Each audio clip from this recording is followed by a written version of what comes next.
It's 1498. The Mediterranean is tense.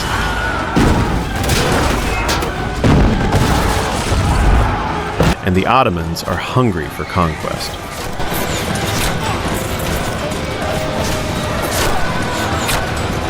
Malta stands in their way, and they're not holding back.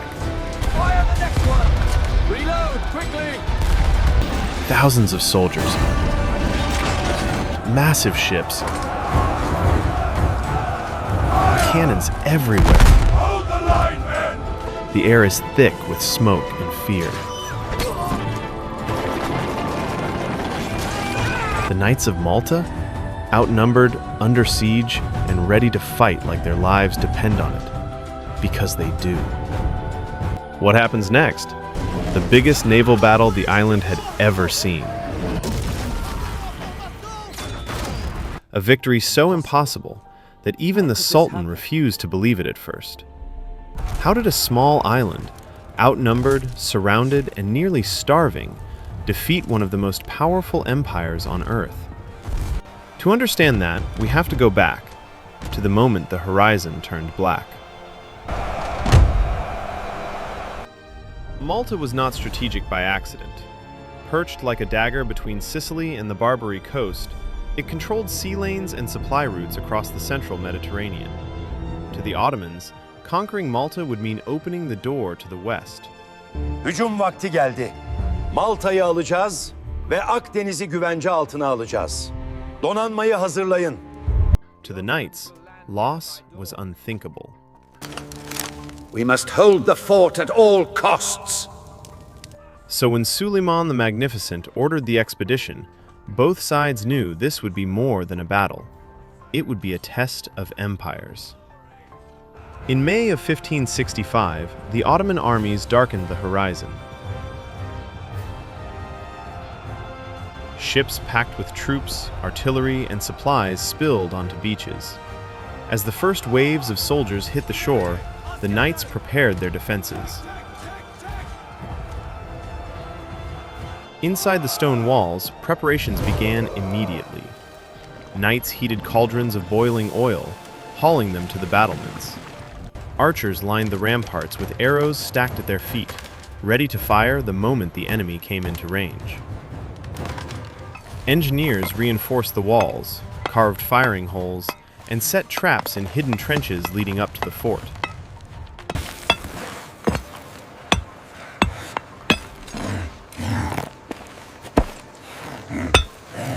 Every man, knight, soldier, or Maltese villager knew what was coming, but none of them backed down. The island braced itself, turning every tower, every gate, every stone of the fortress into a weapon. Secure the main gate! Move those beams now! To the ramparts! We must be ready by sundown! The stage was set for a siege unlike anything the world had ever seen. Load the bronze cannons! Move the powder quickly! Ready the hot oil!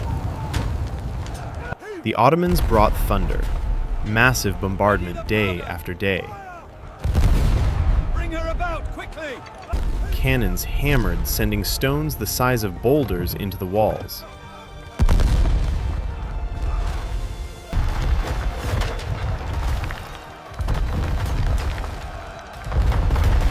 Ram it home! Fuse is lit! Stand clear! But the defenders answered with their own artillery, harassing landing parties and attacking supply ships. Small ships darted in and out, and night raids became a regular nightmare for the invaders. To arms, men! To arms! Every volley, every landing was measured in inches, and inches were all that stood between survival and annihilation. Push harder! Move the cannon! They are breaching the wall! Hold the line! To the breach, quickly! After weeks of bombardment and brutal assaults, St. Elmo finally fell.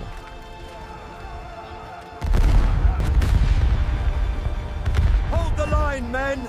Do not yield, we stand firm! But it did not fall quietly. The small garrison fought to the last man. Every approach was soaked in blood, every room a contested death trap. The price was staggering for the Ottomans, thousands of casualties and shattered confidence. St. Elmo became less a fortress and more a crucible. It burned. A burning symbol of sacrifice that bought Malta precious time. It bled, and by doing so, it bought the rest of Malta time. With the loss of St. Elmo, the Ottomans intensified their pressure on Birgu and Senglea. They mined, they sapped, they tried to tunnel under walls. They hurled fire pots and bombarded the harbor.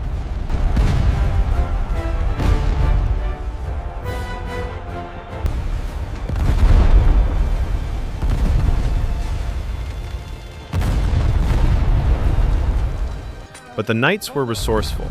Traps, countermines, sudden sallies, and small boat attacks frustrated the attackers.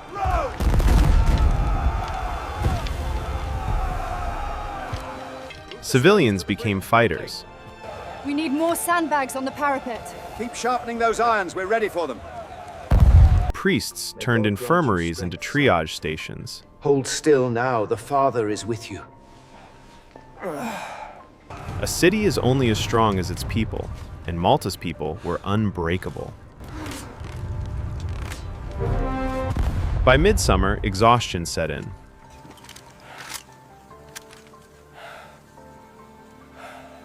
Food dwindled.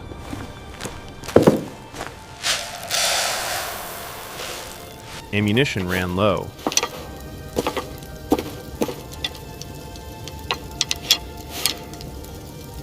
Walls cracked under constant pounding.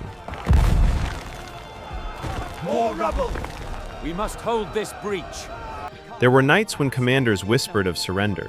Try, the city depends on it. It's suicide. But every time discipline faltered, a commander would rally the men with the same blunt promise: hold for one more day.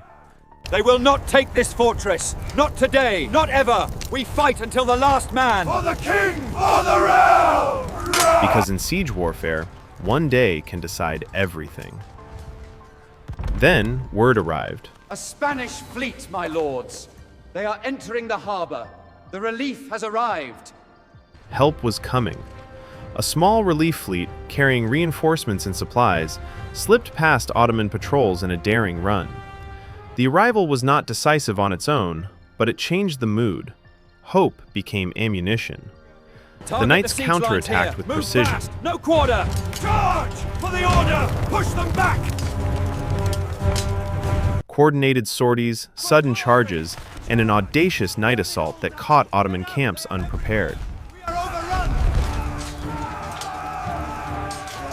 Panic spread like wildfire through the enemy lines. Forward for St. John! The Ottoman force, vast, disciplined, and once confident, began to fracture. Disease,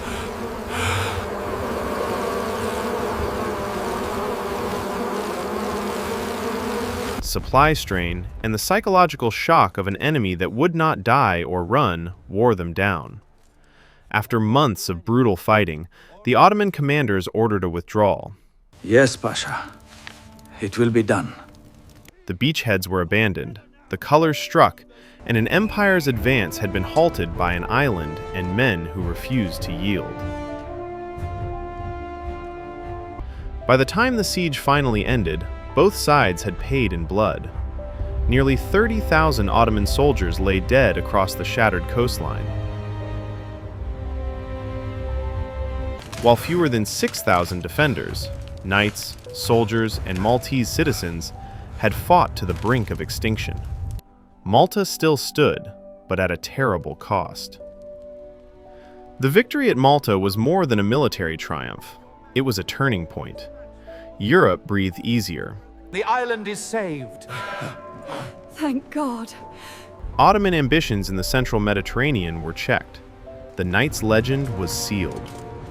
Thousands had died, and the island itself was scarred, but the story of Malta would echo for centuries as proof that courage, ingenuity, and iron discipline could blunt the world's greatest forces. Subscribe to this channel for more stories like this.